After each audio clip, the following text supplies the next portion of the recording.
হলো রসুল যেটা করেছেন, যতটুকু করেছেন, যেভাবে করেছেন, যে সময়ে করেছেন, যে জন্য করেছেন, সেটা সেভাবে, ততটুকু সেভাবে, সেই সময় মানাটাই হলো সুন্নত।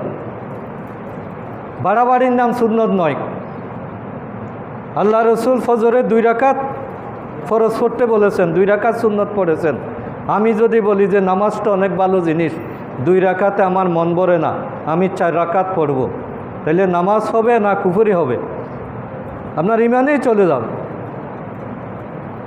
রসুল বলেছেন যে নামাজের মধ্যে সিজদা দিতে হবে 2টা,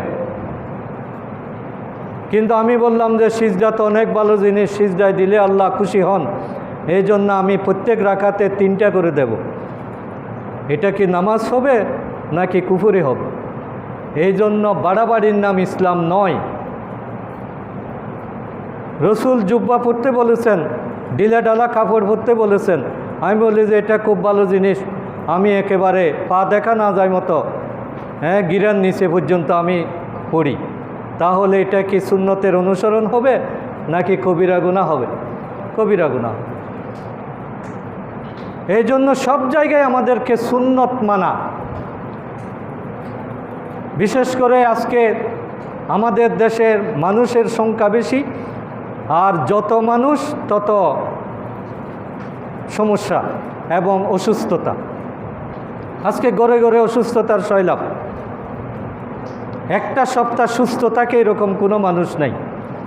এক বাড়িতে 5 জন সদস্য থাকলে 5 জনকে 5 বার ডাক্তারের কাছে নিতে হয়।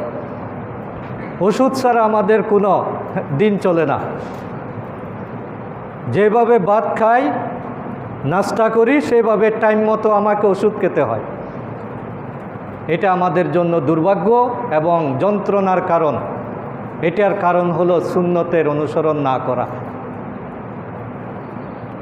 আপনি এটা বিশ্বাস করুন, আপনি যদি বাল্যকাল থেকে রসুলের সুন্নত ঠিকমতো মেনে চলতেন, তাহলে রসুল যেভাবে নিরুক অবস্থায় দুনিয়া থেকে বিদায় নিয়েছেন, আপনার জীবনটাও সেরকম একটা স্বাস্থ্যকর জীবন, নিরুপদ্রব জীবন, সুস্থ জীবন আপনি লাভ করতে পারতেন।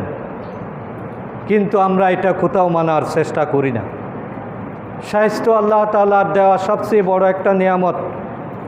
স্বাস্থ্য একদিকে নিয়ামত, আরেকদিকে আমানত। এর হেফাজত করা আমাদের উপর দায়িত্ব।